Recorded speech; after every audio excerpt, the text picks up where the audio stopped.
Hello, my name is Julia Streets and welcome to DiverCity Podcast, talking about inclusion and diversity in financial services. On the podcast, we seek to shine a light on positive progress, call out areas requiring further focus, and offer lots of ideas to help drive change. And today, I'm joined by Amali de Alwis, CEO of Code First Girls. Code First Girls is a social enterprise that aims to increase the number of women in tech and entrepreneurship. Over the past 4 years, they provided more than £4 million worth of free tech education, making it the UK's largest provider of free in-person coding courses for women. In 2018, Amali was named Computer Weekly's most influential woman in UK IT, a rise from the previous year's position at number 8. She's winner of the Wise Impact Award, the Women in IT eSkills Initiative of the Year, and London Tech Week Changemaker. And if that's not enough, Amali was recently appointed board member of Ada National College for Digital Skills and is a founding member of Tech Talent Charter and a Commonwealth First mentor. Amali, welcome to the show. Thank you very much, Julia. Lovely to be here. Amali, welcome. Congratulations on being in your amazing list of achievements. Is incredible. So 2018 Computer Weekly's most influential woman in UK IT is quite an achievement. Just tell us a bit about your career journey. What brought you to this position today? It's been a pretty varied journey, I guess, Julia. So I originally studied manufacturing engineering. Decided in the middle of that I didn't want to be an engineer, and so decided to go off and have a radical change in career, went and did a degree in shoe design, realised fairly soon that I'd really done the same degree twice, because whether you make shoes or aeroplane propellers, it's the same process that you go through. Realised after working in footwear industry for a year, doing my grad programme, that actually what I was interested in was thinking about the strategy behind products. So why is it that we create certain things? What's the market like? How do you create better products and services? So moved to a company called TNS, doing brand and marketing research. So I was a quant researcher, first in the consumer goods division, working on all the really sexy accounts like pet food and shower gel, but actually really, really interesting accounts to cut your teeth on, because we're talking about multi-million pound accounts where a small percentage point can sort of swing a market. Moved internally there into their financial professional services team. Really interesting time because mobile was just picking up. So got to do some really exciting projects around anything from NFC payment apps, looking at multi-channel comm strategies for digital, or how do we do RFID tagging for products going through financial services. And then I guess off the back of that, actually joined PwC. So first into their research team, then into their thought leadership team, spent a year on secondment to the World Economic Forum, so living in Switzerland, eating cheese and chocolate, and then came back and changing the world. And changing the world, yes, with cheese and chocolate, the most important parts. And I guess came back and was thinking about what next. And then when the opportunity to run Code First Girls came up, it was just I think too good to be missed, really. I'd been advising companies for about a decade on how to improve their businesses, and finally the opportunity to get my hands dirty, actually grow a business and do so in an industry which I was really passionate about. That was a really exciting challenge to take on. Amazing. So you're 4 years into it now, and, yes. and tell us a bit about the impact that it's had.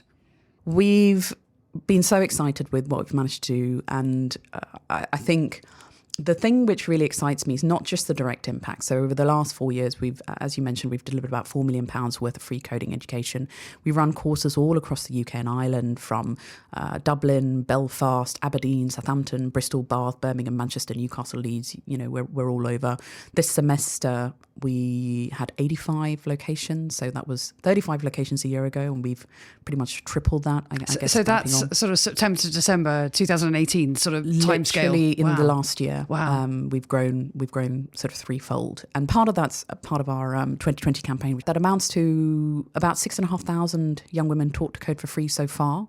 This year, we hope to actually go through that 10,000 mark, which is really, really exciting for us. And I think the bit which brings it home was, for example, I was looking at Twitter recently and I saw a tweet from a young woman who had joined one of our courses at Twitter. So Twitter very kindly hosts our courses. She was being taught by another young woman who we had also taught on a previous course. And she had been taught by another young woman who had previously done our course and was now working at Twitter. So we had this sort of 3 generations of Code First Girls alumni and sort of, the Code First Girls alum grandmother, which was really, really exciting. And I think thinking about those 6,500 women who've been taught so far, the impact that they have then had on other young women, that just blows me away. And when you think about the organisations, you mentioned Twitter, for example, with whom you work, you've got members and also strategic partners as well. We spent a lot of time with corporates talking about why diversity and inclusion matters and why, obviously kind of women in tech matter. And is there a disconnect, or how do you overcome the potential disconnect? Because this is a great thing to do, and I think everybody would agree it's a wonderful thing to do. But how do you actually get them signed up? Is that around alignment of objectives? Is that around them just ticking a diversity box? How do you tackle that? I'm pretty pragmatic about why people come to us. And it was interesting. I remember talking to someone a while ago who was sort of saying, actually, Amali, some of the companies you work with aren't very good at this. And my response to him was, that's why we work with them. Because when we're talking about trying to get more women into tech, it's not just about supporting the women, it's about supporting the companies as well. And when it comes to that dialogue that we have with those companies, it's lovely when people just give me money and I could go to these companies and just say, you know what, it's a good thing. We're a good cause, give us some cash. There are lots of really good causes. The way that we are able to have hopefully a more compelling discussion with them is when we go to them and say, actually, more than just it being a good cause, we can help you change your business. And by the way, on top of that, as an extra brownie point, you also help us to do a good thing. So the way that we structure Code First Girls is very much as a commercial enterprise. We generate revenues, we sell services, and then we operate as a not-for-profit, plugging all of those revenues back in to running the free coding courses. But that doesn't mean that we do anything less as far as the services we offer. They are still commercially relevant services, whether that's coding courses, whether that's training programs, whether that's recruitment, and training combined. But we support those companies in a way that they could go to any other vendor and get something. And we have to really think about how do we offer something which is a point of commercial difference to those organizations and actually help them with their business as well. And when they talk about changing their businesses, where do they normally start? Is it culture? Is it having a specific initiative? Shine some light on that. It really depends on the company. And I would say when we think about how we create our proposition, it generally buckets into either training services. So this can be running coding courses for your staff. So we were actually at last 2 weeks, we've been at 2 big financial institutions running coding courses for their staff across levels. We also do work around recruitment. And it's an interesting one because it's not direct headhunting, it's community-based longitudinal recruitment. So we try and help those companies form better relationships with our community so that our community get to know them. In some cases, we do, more direct programs. So for example, we're running a great program with BT at the moment. It's a 4-month intensive boot camp that we're running for them. Not only are we doing the teaching, we've created over 600 hours worth of learnings over those 4 months, but we're also doing the recruitment for the program as well. So that allows us to basically take the community that we've built with our free coding courses and offer them great opportunities whilst also helping BT to basically recruit these people. And what BT have said in that instance is if we have 30 successful graduates, which is the number of people we have, they will offer 30 guaranteed jobs. So this is almost that way to say we're not only helping these women, we're also helping BT with the challenge that they have, which is how do we recruit diverse tech talent. So training programs, recruitment in that sort of longitudinal sense. And then the last part, which is really around workshop and advisory. So we do run tech talent workshops with companies around the recruitment and retention parts of their processes. So helping them to understand what are the different things that you can be doing at those various key stages to actually improve the way that you are appealing and supporting people from diverse backgrounds. And in those instances, it is diverse backgrounds generally rather than just women, because there are lots of common principles actually which work across both. Well, I wanted to ask you about how do they also commit internal resources? Because I can imagine the potential for upskilling their existing internal teams would be very strong as well. And this question about retention over time, do they apportion a team to work with you so they are also nurturing and coaching and retaining, or do you go in and help improve their internal talent as well? And I'm not talking specifically to BT, I'm just talking about organisations as a whole. Both of those, actually. So in some instances, it is about us training their staff. So both as part of our 2020 campaign, we have a part of that offer, which is around training the staff of our partners, the junior women in their companies to actually get tech skills. Part of it is involving them. So when it comes to, for example, our community courses, which is, I guess, what we do with our money, which is we run these free coding courses for young women across the UK, all of the instructors on those courses are volunteers. So we have somewhere in the region of 400 or 500 developers across the UK, roughly half male, female, who very kindly give their time. And in many instances, it's individuals from the companies who host some of those courses who join us. And that's a really fantastic way, not only for them to make use of their staff in a way that their staff feel very passionately about, that they want to give back and they want to get involved and they get a huge amount from that process. But also it enables the women who join for those courses to actually get to know more about the company. So if you're going to, let's say, our course, which is run by Bank of America, it's rather than Bank of America turning around and going, we're awesome, just come work for us. It's actually, you know what? This is Sophie. She works at Bank of America. She's working within their data sciences team. She does some really interesting stuff. And that's what changes whether or not you would consider those types of careers. Can you bring a bit of humanity to some of these companies where for someone who's switching industries, you might not actually have that understanding of what is it like to really work in those organizations. And you mentioned there data scientists. Are you seeing some sort of pockets of new jobs and new roles? I hear a lot of people talk about, because I'm hosting panels about AI and technology, almost weekly at the moment, which is wonderful, because I'm hearing people talk about new jobs that didn't exist. I mean, data science is one, and cyber naturally the other, but also around algorithmic engineers. Are you seeing new sort of roles and new specialisms emerge? I think AI and machine learning is probably one of the hottest areas. And for a lot of companies, there's obviously a difference between, artificial intelligence, which is, I guess, self-deciding and conscious and that side of things, versus what we are often talking about, which is clever algorithms which help us to do stuff and sort of self-learn within a set context. The other area, absolutely, I think data analytics is still key. And I think for a lot of companies, there's a challenge there, because you see the appeal, you see what is the world of possibility, actually trying to do that in a practical sense. And I say this as an ex-quant researcher, pulling together all of those different data sources, doing so in a way that's sensitive to GDPR, being able to actually then make strategic decisions off the back of that. That's a big ask. And I think it's not only the challenge of how do we get data specialists, but how do we make non-data specialists data savvy as well? Because if you're getting someone who's, let's say, setting wider strategies, it might be that they don't know all of the intricacies of data analytics, but they need to understand how to define that data, how to get the best out of that, and then how to make use of that to set corporate strategies, for example. And one of the things I hear corporates talk about all the time is that whilst there's a very clear appreciation of the need for the business and the technology teams to work, very closely together, that quite often the technology teams don't necessarily have that bigger picture appreciation of the commercial objectives and the commercial challenges. And I wonder whether you play a role in the middle, actually, in terms of the skills development, working with what corporates need, and then helping girls go into coding and developing those skills, but being the blend in the middle. Is that a statement too far? We definitely do see ourselves as an intermediary. So our job is effectively to help those women who join us find jobs and support the companies to help hire them, get them people, and upskill their staff. I would say that when it comes to acting as that intermediary between the engineering side versus the business side, we don't play a direct part in it.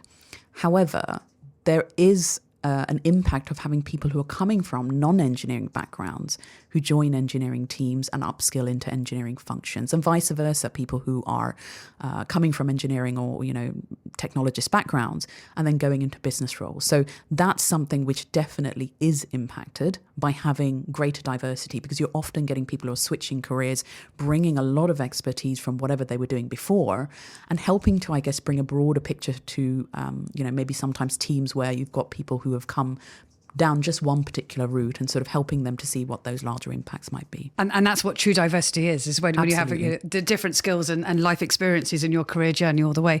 So one of the things I picture when you're on your coding courses is just this amazing energy of youthful, bright-eyed young sponges of girls coming through the door, desperate to learn and working with organisations who are desperate to teach and with this central intention of driving change. But where do you see, do all those girls look alike? Do they tend to come from the same pockets, the same types of schools and institutions? And where are you seeing the gaps? I'm really proud to say that we actually have a lot of diversity amongst the women who we bring in. We do host probably about 60% of our courses at university locations. That's partially a little bit of our legacy, how we sort of started as an organisation. And it's also a really great way just to tap into women who are at a stage where they're thinking about their careers. But about 40% of our courses are run at corporate locations. For those courses, and for all of our courses, we have no prerequisites around education. We do not require people to have gone to uni or have done any particular studies. We don't ask them to have any computer science background. We just look for people who want to build things. So the types of questions that we ask on recruitment are, so tell us about what excites you about technology. What are the companies who inspire you? Or what would you build if you had these types of skills? And we really have had people who are currently doing PhDs in astrophysics, learning alongside people who are being processed as refugees. And they learn together and they learn shoulder to shoulder.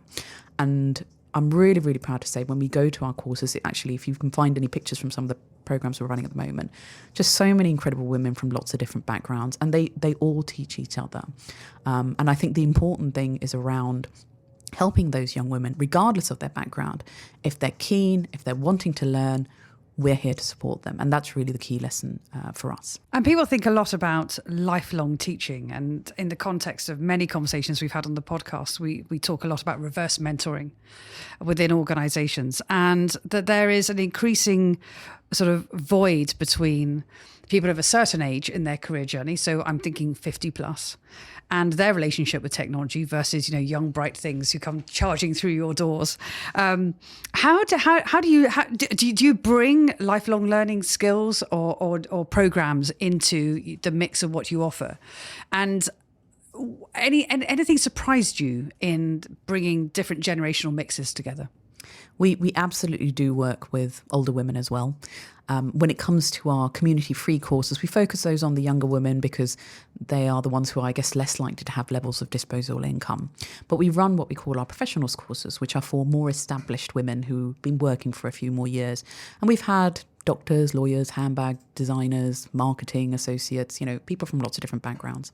I think the difference between those and our community course students is probably that in the case of the professionals, more of them are not wanting to become software engineers and not sort of, necessarily change their careers, but they're doing these courses around coding to augment their careers. So we have people who are, senior managers or in some cases, senior partners in professional services firms.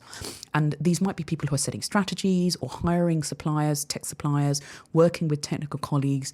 And for all of those individuals, and like many of us who didn't necessarily have tech as part of our education process, they've reached a point where they're realizing that this is just business for everyone these days. And unless you feel comfortable with that, it's very difficult to then take on those types of leadership roles and be setting sort of, strategies or managing people who are from software backgrounds without feeling a little bit more comfortable with the language and what exactly you're asking for. Well, I think that's a beautiful moment to take a pause there and invite Robert and Cynthia to supplement the conversation with any research. In 2017, employment-related search engine Indeed conducted a study to establish whether a career in tech is just for millennials.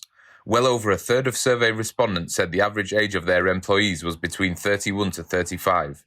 Millennials, yes, but at the older end of that demographic. By contrast, 27% of respondents said that the average age of employees at their company was 36 to 40 years old, making them members of the younger end of Generation X. The remaining 26% were the over 40s, Generation X and baby boomers. According to a Tech Republic article about older workers in tech, Job seekers aged 40 to 64 are most likely to look for roles that require more years of experience or managerial responsibility, while those aged 21 to 39 are more likely to seek roles requiring experience with specific programming languages, tools, or libraries. The top jobs that workers aged over 40 are likely to show interest in are Vice President of Information Technology, Director of Information Technology, and Chief Engineer. Just 8.5% of senior leaders in technology are from a minority background, according to the 2018 report from agency Inclusive Boards. The socio-economic background of the tech sector is also very different from the wider UK society. More than 33% of board members and 31% of senior executives attended private schools, compared to just 8% of the UK as a whole. And thank you, Cynthia and Robert. And to all our listeners, you'll find the research on the website, www.diversitypodcast.com. And don't forget, that's diversity with a C, not with an S. And that's where you'll find all our episodes, and you can sign up for early notifications of future recordings. Please do follow us on Twitter @DiversityPod. And Diversity Podcast is available on Bright Talk, Spotify, iTunes, and all good podcast channels. And of course, we'd love a rating. It all helps to promote the show. So, Amali, you must just have the busiest day. I'm a female founder and CEO, and I know what my day looks like. But you mentioned, all your events across the country as well. So what motivates you? How do you look after your energy levels as you're out building this amazing business? Yeah, absolutely. I think anyone who runs a small company or is a founder, you realize that life is just a black hole of work. And I think for me, whilst it does sometimes feel like I always just seem to spend the whole day writing emails which start with my sincere apologies for the horribly late response, that is part of it. There's always more work to do than you have hours to do it. I would say that, like everyone else, I have productive days and non-productive days. And to a certain extent, I don't feel bad about the non-productive ones, because there are times when, especially any small company, you're going through growth spurts, you push and you push and you push and you push harder than you think is humanly possible.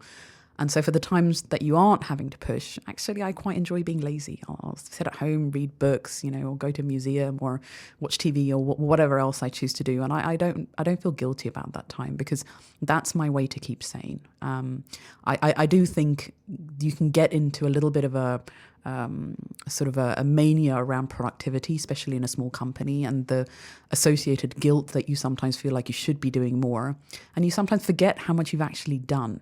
So it's almost taking that time sometimes to just self-reflect, take a step back and go, you know what, we've done a lot this year, and almost to sometimes just put it down on paper. It's usually for me when we do our end of year impact report that I suddenly realize how much we've managed to do. And so just to, take breaks and, take the occasional holiday when you can, but to kind of be kind to yourself around those times when you're just tired and you're just wanting to, have a bit of a lie-in or whatever that is, and, take things a little bit easier as well. And of course, that's a wonderful tone to set to everybody who comes through your courses as well, which is about sort of protecting your sanity and your mental health, actually, in terms of how we go into modern ways of working and the future of work. Absolutely. And the reality is we forget that we live in a hugely overstimulated society. We are being bombarded by information and required to be responsive for more of pretty much our entire waking day. So it is about sort of saying, look, there are times where, you just need to get on with it and crack on with it and do all of those things. But actually, you need to remember that we're not designed to do that. We're not designed to be constantly on. So I guess, just to build that as a balance. And I do think that there's something which, for a lot of our young women, particularly those who are switching industries, they set themselves some really high goals. They're not sure about what they're going into. They're probably feeling a little bit, maybe a bit vulnerable about, am I good enough for this? Or, everyone else is going to know more on me. So they're kind of pushing quite hard to do that, which is fantastic. And that is what's required. But you also need to remember to kind of put things into perspective and just take those breaks and kind of look after yourself, because it's so easy to burn out when you're switching or running small businesses, which obviously doesn't benefit you in the end. I completely agree. And it is interesting when we look ahead to think about how the world is changing. And I note that we have more than one CEO at the top of the technology businesses of some of the biggest stock exchange groups in the world. And I sort of stop and think, that's definite progress. Is it a bit of a tick box? I wonder. And I'm interested in what you're optimistic about as you look ahead into the remainder of this year, 2019, and then also out and beyond. I think it's wonderful that we're seeing more women in those senior leadership roles. And in a way, I'm not precious about the fact that a lot of these organizations start with a bit of a tick boxing exercise. If these women are, these amazing women are there, they're good at their jobs, and if that company has been driven to do that because of, I guess, some sort of pressure that they feel they ought to be, that's a start. It's got to start somewhere. And I would say for a lot of companies, fine to start there. Don't end there. Don't just see it as only a tick box exercise. By all means, if that's what you need to get yourself going, use that momentum. But the point around having these women in these roles, having more women, seeing those women in these roles, that's when you start to see those roles and women being associated with those roles as being normal. And that's really why, for me, those types of senior women are really, really powerful motivators, because it just enables people to look up and go, okay, this is something I can associate with a woman and the type of career a woman would have. And of course, they're not just driven by just putting women on board. These are highly, as you say, accomplished women who have to look after shareholder interest, investor interest, and of course, customer interest as well. And as we think about sort of the world of large PLCs and also into smaller enterprises as well, are you seeing more of your cohort of girls coming through just going, actually, I want to set up my own company. I'm going to do. I want to be a CTO. I want to be CEO. Do you get that wave of energy? We do, and we have a number of Code for Skills alumni who are founders of their own companies, and anything from computer games companies through to strategic consultancies through to fintech companies.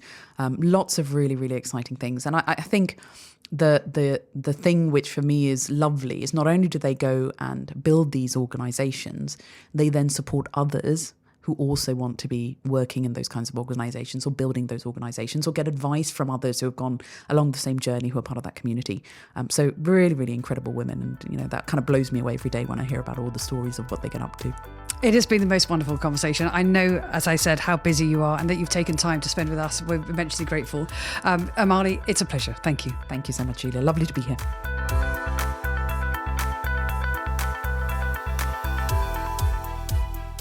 This episode of DiverCity Podcast was produced by me, Kieran Yates, on behalf of Julia Streets Productions. Thanks to Cynthia Akinsanya and Roet Pinto Fernandez for their insights. You can find out more about the guests on this week's show on our website, DiverCityPodcast.com, and that's diversity with a C, not an S. Whilst you're there, you can also sign up to our newsletter for all our latest updates. To be sure of catching all our future podcasts, subscribe to our feed in iTunes or your favourite podcast app. And if you've enjoyed this episode of DiverCity Podcast, remember to give us a rating or review. It all helps promote the show to a wider audience. Finally, our Twitter handle is @DiverCityPod. Thanks for listening.